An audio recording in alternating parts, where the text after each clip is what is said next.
The good news is there was no noose. America is still racist. Socialism is dumb. All that and more on This Could Be News. How's it going out there? I'm your host, Talking Face, and This Could Be News brought to you by Royal Family Studios.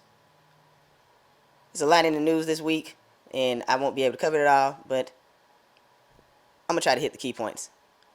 Like the fact that Oregon has made it mandatory for its citizens to wear masks in public. Well, just the white people. People of color don't have to wear masks because, of course. And in California, there were ropes found hanging in parks.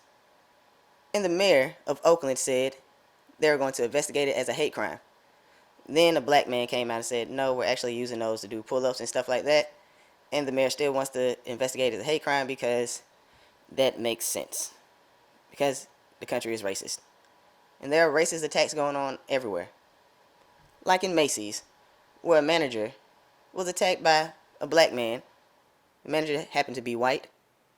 And the black man heard the manager say the N-word. And this was the reaction. Boy. Oh, boy, nigga, don't touch me. Don't touch me. I didn't touch you. Don't touch me. I didn't touch you. Quit touching me. Yeah, don't hurt. Don't hurt. Stop moving.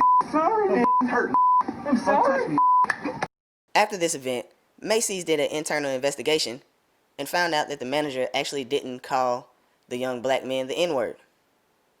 And even if they did, like if he did, there would be no reason to assault him. Because that's clearly an assault. And you admitting the only reason why you did it, because the brother who was filming said that he called him the N-word, and in today's climate, he didn't know how else to react. So he pretty much admitted to assaulting him because he was called a name. The prosecutor assigned to this case, David Layton, is still trying to figure out whether or not he's going to charge the two boys or not. He had this to say. I would say to the president and anybody else who has an interest in this that I will make a fair and just decision as to charging or not charging after I have all the information. The warrant request only came in today. The police reports only came in today. And after we reviewed them, we determined that they're not complete yet. We want more information. So I would say to Mr. President, give us the time that we need. And we certainly would appreciate it if you would send more resources in to help us, because Genesee County is not the most wealthy county, and our police departments work very, very hard. Our prosecutor's office works very, very hard, but it takes time to get these right. We want to get it right. So haste makes waste, and we're going to make sure that we do everything so it's fair and just for all people concerned. You need outside help. Why? You need the president's help for this. It's on camera, and the boys already admitted to why they did it. You don't know if you're going to press charges or not?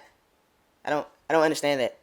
I think the only thing he's saying is we don't know whether or not we're going to press charges on them because they're black, and it's a lot going on right now.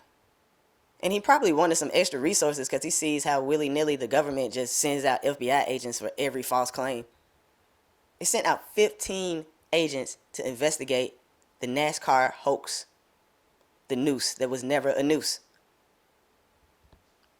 When this whole debacle began, I'm not gonna lie, I kind of was like, yeah, it's not a noose. I don't even have to see it. It's not a noose, because every time they say noose, it's never a noose.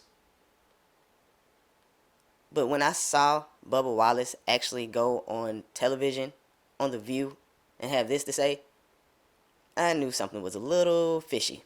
It's just unfortunate circumstances and in a terrible time that we're in right now. Year 2020 will be one year to for sure forget moving forward. But you know, it's simple-minded people like that, the ones that are afraid of change.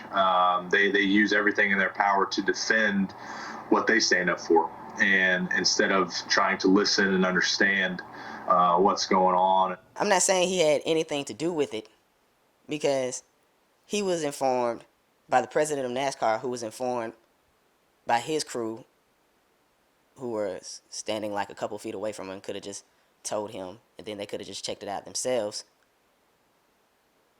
But after the investigation, the FBI and NASCAR said, no, it wasn't a noose. It wasn't even a slip knot. It was a pull handle that was there since 2019, and everything is fine. He got on CNN talking to Don Lemon, kind of sounding like he wants to perpetuate this narrative.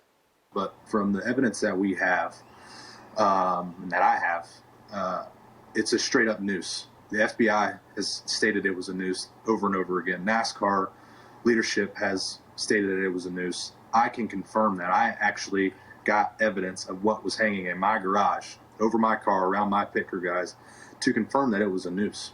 And never seen anything like it. So he had evidence that the FBI didn't have. Right.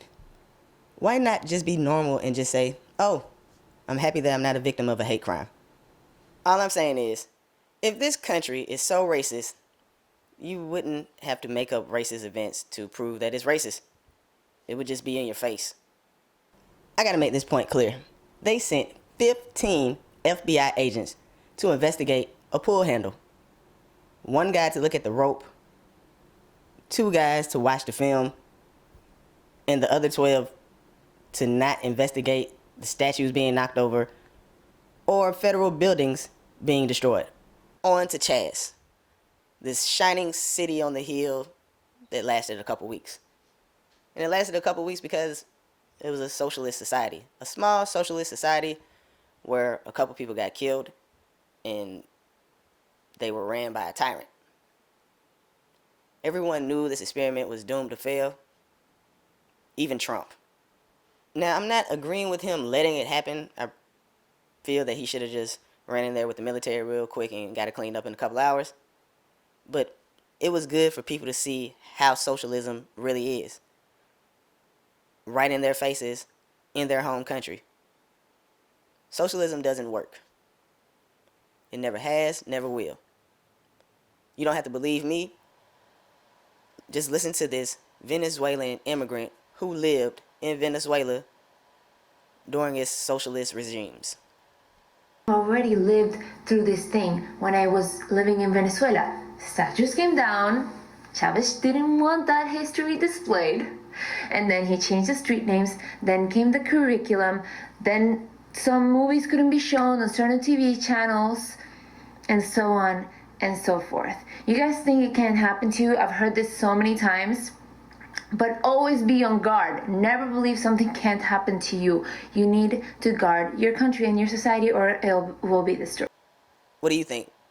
Do you think this country is still racist and racism is everywhere? It's in your face all day, every day? Or do you think, well, every time I go to the grocery store, I'm pretty cool.